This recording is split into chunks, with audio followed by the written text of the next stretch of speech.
Welcome to Tiny Hands Big Dreams, here in our off-grid homestead in southern Ecuador. So if you're new here, you've never seen our cases before, hi. Chris, Elizabeth. We are on 30 acres in southern Ecuador in the jungle. Mountain jungle. Mountain jungle. We've been on this property about 2.5 years, and we moved to Ecuador from the US 3.5 years ago. To fulfill our homestead dreams. Yeah, and we take things a little farther than your average homesteader, perhaps. We're aiming for eventual, true self-sufficiency. We're building our own house out of mud and sticks with our bare hands and not help, or for the most part, purchased materials. We live, totally off-grid on solar panels. We raise our own animals. Yep, that's what we do. We do it all. Mm-hmm. So this video came to us sort of as an idea from the channel Homesteading. He did a video on the 3 things that he wished someone would have told him about homesteading, and kind of put a call out for other people to make the same type of video. Everybody's going to have their own things, own ideas, own perspectives. I mean, she mentioned it, and then we started talking about it. Well, that's this. Well, yeah, think something. Yes. So if it starts a conversation between us, it's probably worth sharing. So kind of the idea was 3 things, one being something practical, one being something sort of like the untold, sadder, harder part of homesteading that perhaps social media does not show you as the highlight reel. And then something else that we think is valuable to share from our experience. I'm going to bet that our answers are unique. Unique. All right, so we'll start with number 1 of something practical. Something practical. Fire. So we didn't invent fire. So much fire. We have our friend, the flamethrower. We call it Torchy. And we bought it for some use. The wife sort of gave me the old one eye. I don't remember why. What are you doing with that? You brought it home, and I'm like, I guess we used it a few times. It's not expensive. They're like $15 or $20. You can get them anywhere. Oh my goodness. We use Torchy at least every other day. No, in the States, I think you would buy it as it's a weed burner. A weed burner. Yeah, you can get them at Harbor Freight for $15. Or you used to. So, there's ants. There's a huge ant movement. Fire!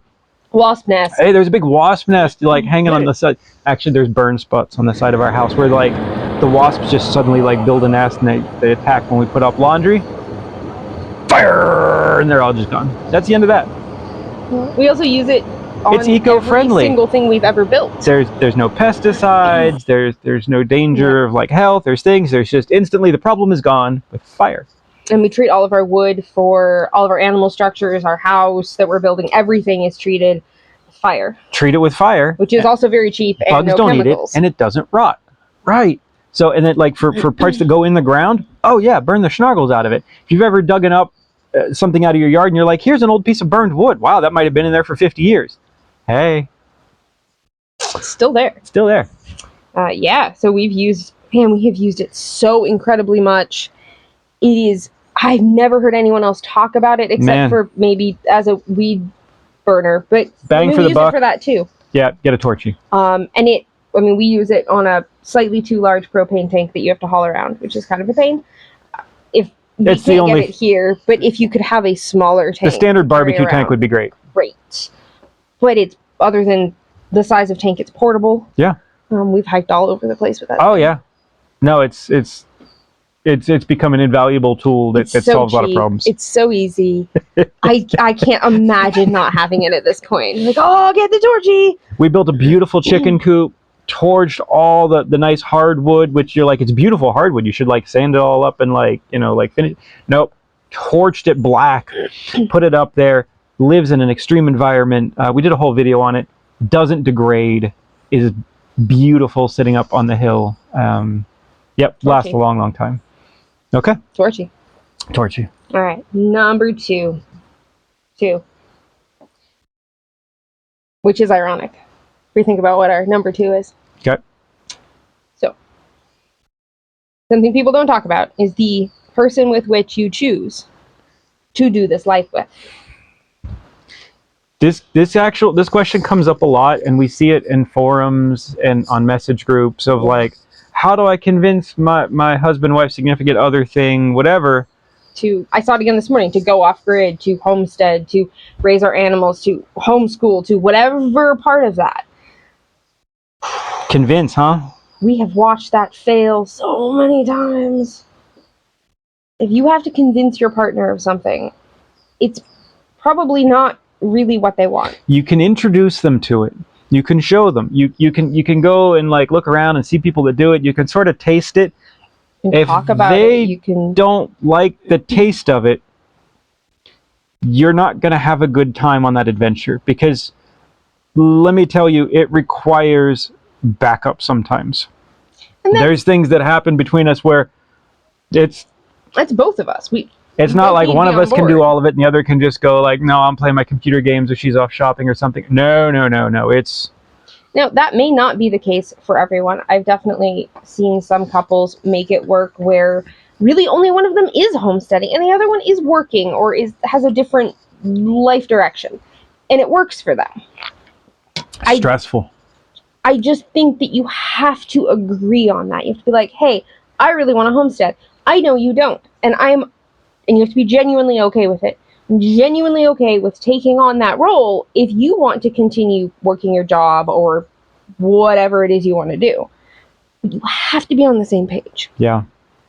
And we talk about that when people are going off grid. It's like, what's the first thing that we should know? And I always tell them, sit down and talk to your family. And get your kids involved too, because they're part of that. Get everybody on board. If they're going to just side-eye you all the time and sit on the couch and complain that their device isn't charged because your solar isn't working or something, you have to consider if that's, like, is that a fight you want to have? It's probably a fight you should have now. It's probably a fight you should have now. It's worse later. But getting everyone on the same page is so important. It's kind of critical to the experience. I mean, how many times do we both need to be involved in this? Oy. Every day? Always? Always. Yeah. It is sometimes a tag team event. It is. How many times do I call her, I need help?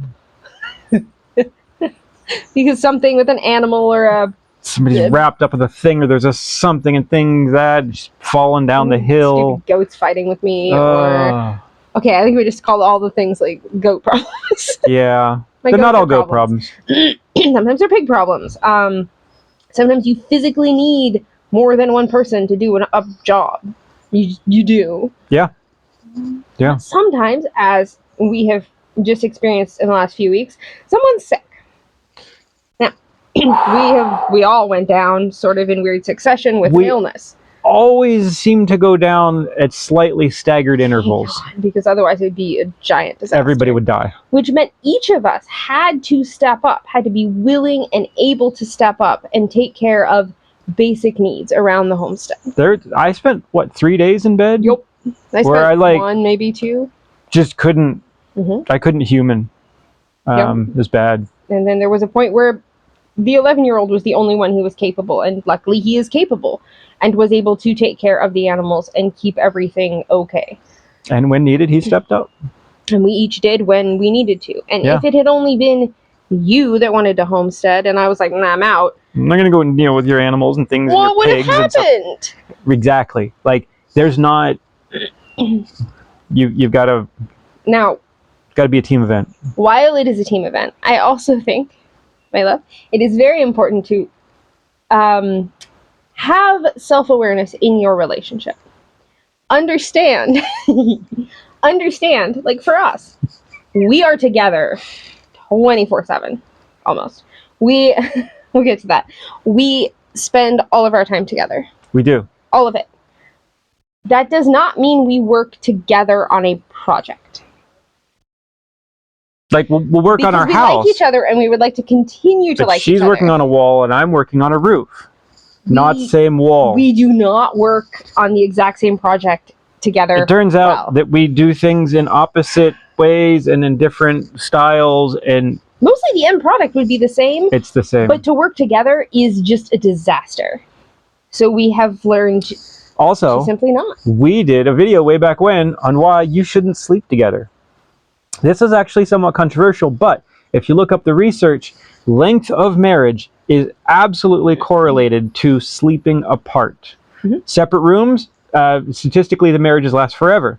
Separate beds in a room, marriages last a long time. Same bed but large bed, it was like a certain length marriage. Tiny bed, both sleep together, short marriage. People have always thought we're There's kind of quality crazy. of sleep, there's being annoyed by somebody else, like in a subconscious state, there's all these reasons. Everyone has There's sleep arguing preferences. with blankets and temperatures and We pillows. have completely different sleep preferences. And that's your normal. cold feet touch me and I want to stab you in the middle of the night or something. Like or there's snoring. I don't snore. I don't know why she says this. I've never heard it. So anyway, we did a video on that. Nothing makes that more clear than when you're sick. The other 15 hours a day or something, we are together. Yeah. Works out well. Yeah. Yeah. We're doing good. We're doing good. It's important, though, and it's not something that's talked about It is a not. whole lot. I know you can't always know that ahead of time. Sometimes you can be like, you end up later on in a relationship. I might be speaking about people I know. And you decide you want something different in life than you both agreed on to start. And in that position, you simply have to make a choice. And it sucks. But I think that going into homesteading, whether it's having some backyard chickens in a garden or being completely off-grid in the jungle, you need to be on the same page.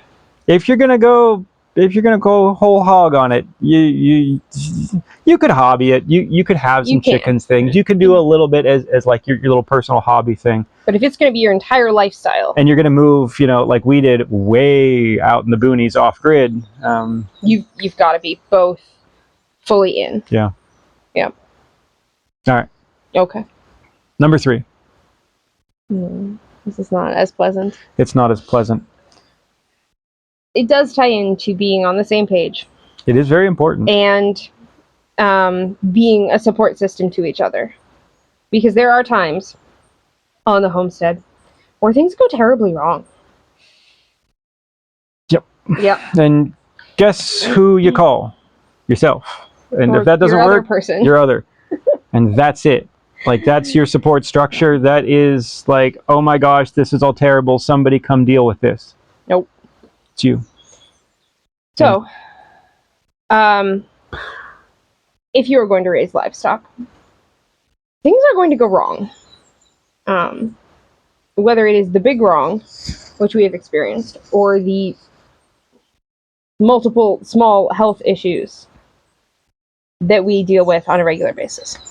Yeah, nobody talks about some of the gruesome day-to-day things that all of a sudden you're going to deal with. Now, we, being in a tropical climate, have perhaps more than the average person might. No one told us any of this. So this may be specific to, like, if you're going to homestead in a warm, subtropical, tropical climate. Things go bad faster. Right. So, as large disclaimer, ew. We just say, like, ew disclaimer. It's going to be gross. We're going to talk about gross things. But it's important. Yeah. All right, you want to talk about gross things? Go. Nobody wants to. There are things that I would like to never experienced to have a brain wipe. Yep. So we have bot flies here. Bot flies are a fly that comes down and it lays little eggs that get in and they turn into a worm. It lays eggs on other bugs. So you see mosquitoes around your animal and you're like, it's a mosquito. They could have the bot fly eggs on them and then they go and they bury into your creature. Which turns into like a wormy maggot thing living under the skin of your animal that you have to get out. And they don't like to come out, but you have to squeeze the heck out of them, and they have like little barbs on the side of them. They're evil. And you have to pop them out so that it can heal. If they either leave, then you get more of them. If they die inside, you get this huge infection in the side of your animal. Whose job is this? I don't know why this is my job. It's gross. Nobody told us about this. It's unpleasant. It's something that we have to deal with on a fairly regular basis. Specifically with the goats. Specifically the goats. The pigs have occasionally gotten them. Not rare. As much at only all. A few. The dogs never gotten them. I don't know why the dog's fine. But the pigs rolling in mud keeps it off of them. It does help. The goats are just so exposed to them. And then, of course, once you have an open wound in an animal, what is attracted to them? More bugs. Which means more bot flies and other. Which Flies. we have experienced the other, which is the other gross thing. A lot of people will say that the maggots won't eat. They only eat dead tissue. That is not true in a tropical climate. They also eat living tissue. That means your animal. Yeah. And they spread quickly. They hatch in a day, they double in size in another day. It will be overnight sometimes when we will look at an animal and be like, oh my god. And if you didn't look at them closely enough one day because you're busy doing stuff, you come back the next day, there's already like and they'll take one of those botfly holes because there is a hole into the animal, and they will just invade. And it involves like you have to fix it. You can't just pretend it's okay. You can't assume it's going to fix itself. You have to handle it. And it is gross. It is. It is disgusting. It is tweezers and creams and squeezing. Lots of paper towels. Yeah, don't try to go like paper towel free household when you got that to deal with. Hand washing. Good soap. It's so gross. It's terrible. So those are like. It's not in the brochure. It is not. It was not. Now, besides the gross, there's a mental side that people don't talk about. There's larger injuries. We lost.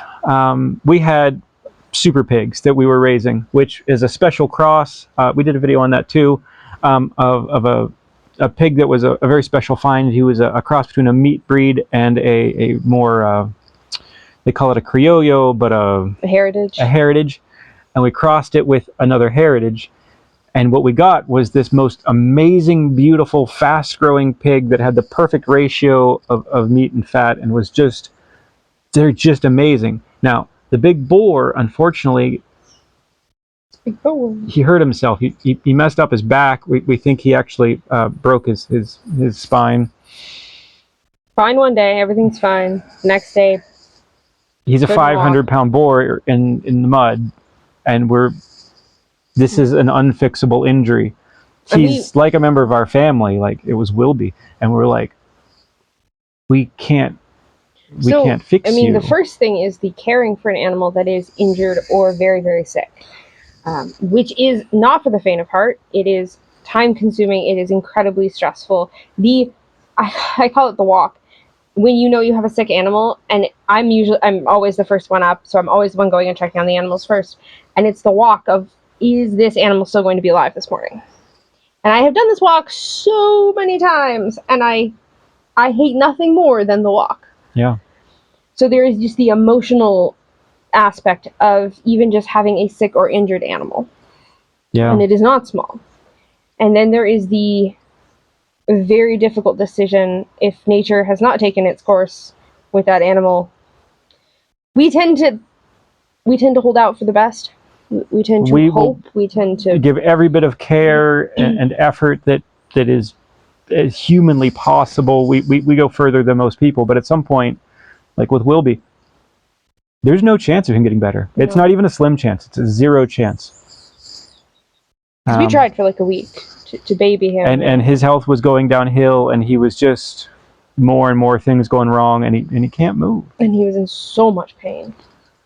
This giant beast whimpering, and at some point you have to make the decision, which is, I don't know if I've ever heard anyone talk about it.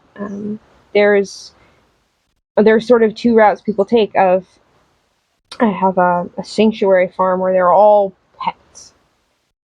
Okay, that can be your choice. Or if more of a farm where I don't name the animals and I don't love the animals, and they simply provide me food. And it's a very cold perspective on raising animals. Then you have no emotions attached to ending one. Now, we are somewhere between those. We love our animals very much. Some of them also serve a particular purpose that means we will intentionally end their life because that's what we eat. And we know that. When it comes to choosing to put an animal down who was not destined for that, is nobody talks about it. So we're talking about it. It is one of the hardest things. So, yeah. To just make that decision, to deal with the... I mean, there's the physical dealing with it when you have a giant animal that you have to deal with. Yep. Far too heavy for us to manage. We don't have a tractor or heavy equipment or things. Now that, if we just want to tie this together, that is one of those times where if it had been one of us who had no interest in this life, I don't know how that situation, I don't know what we would have done. That was a literal all hands on deck day to handle. Yeah. And then recover from. Yeah. That was a very difficult day. That being said, it was the right choice. I think we made the right choice. I don't have any regrets about the choice. I only have regrets about that it happened, that he became injured at all. He was the indestructible beast. So. And there's the logical or logistical side of losing an animal that you have put time and money into, that was your future plans for the entire pig production. He was half the breeding stock. And he was a special find. Yeah. He was an accidental cross because somebody's boar got loose on a certain place that they didn't intend. But he was beautiful. He was just a lucky genetic. Yeah. And it was really hard. Now, there's no direct replacement. There's no amount of money. There's no... Sometimes things just go wrong. And it's not even like we could blame ourselves. Sometimes accidents just genuinely happen. And you have to find a way to get through that. Yeah. Now, we've had a rough time. We now have our other breeding pig, Mrs. Pig, who is incredibly sick and has been for weeks. Totally unrelated. Completely unrelated. Just things come in waves. Yeah. No, because her illness is something that we have been able to affect and manage. It does not seem life-ending at this point. Sometimes, some days. But we're There's out a whole there long story there. Letting her sip water from a bottle, feeding her with a spoon. Physically moving her around because she can't get up. Keeping an umbrella over her so she doesn't get rained on. Keeping bugs off her, like, by hand multiple times a day. And because there is a hope for her. And so we will put in that time and effort. And they'll walk every morning to see if she is still okay. Because it's important to us. Because she's important to us. Yep. Sick animals happen. Injured animals happen. Yep. And it's tough. We don't just get to call a vet. Sorry. Yeah. I know a lot of people will just be like, well, you should call a vet. Just like you should call a doctor. Sometimes that is not the position that you are in.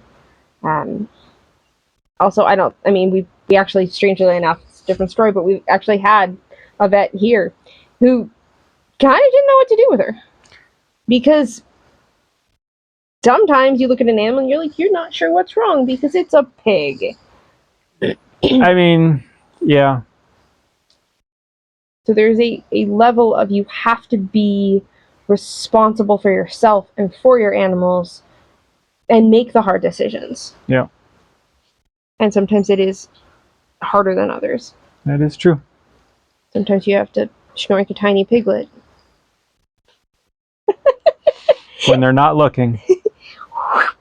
Grab them by the arse end and run away from mama before she chases you off, so you can do something because it has some little wound, and if you let it go, it's going to get worse. You got to deal with it. So yeah, it's hard. Sometimes it's really hard. Yeah. And it's unpleasant and gross and sad. But it's also worth it. It's also important. It's important. It's part of the job. As they say, cowboy up. I have maybe at times said, never mind, I don't want to do this anymore. Luckily, we typically don't want to give up at the same moment. Because if we both wanted to give up at the same moment, that might not work out. That's true. But usually it's one of us just be like, I don't want to do this anymore. And the other one's like, oh, well, no, it'll be okay. It'll get better. Yeah. Yeah. All right. that's our 3 things. That's our list. Like I said, they're probably unique. We think that they're important. So please share this. Send it to other people who are interested in homesteading. If you're interested yourself, heck, check out the rest of our videos on our channel. We have a ton of videos. We have a huge catalog of things we put up there. There's some really good stuff in there. So check it out. Subscribe if you're interested. Yeah, we also have a Substack where we put things we can't show on the YouTube. That is sort of critical. We can talk about things on Substack that YouTube just doesn't like. Yeah, Substack is fully open to... It's fully open. Yeah. Absolute free speech. That free was the word I speech. wanted. And if something there is useful, please, we run it on a donation basis. Throw us a donation, and we're super appreciative. Yeah. All right. Well, thank you so much. We'll see you for the next one. Welcome to Tiny Hands, Big Dreams. Now we have silence. Was I supposed to do that part? Usually you add to the Tiny Hands, Big Dreams. So I thought you were going to, and so I waited for you. I'll do the homestead in southern Ecuador. Sure. All right. And then am I doing who we are? Yeah. Oh, I thought you were doing that part. No, you're doing that. I don't want to do that. You're doing the little video intro. Oh, okay.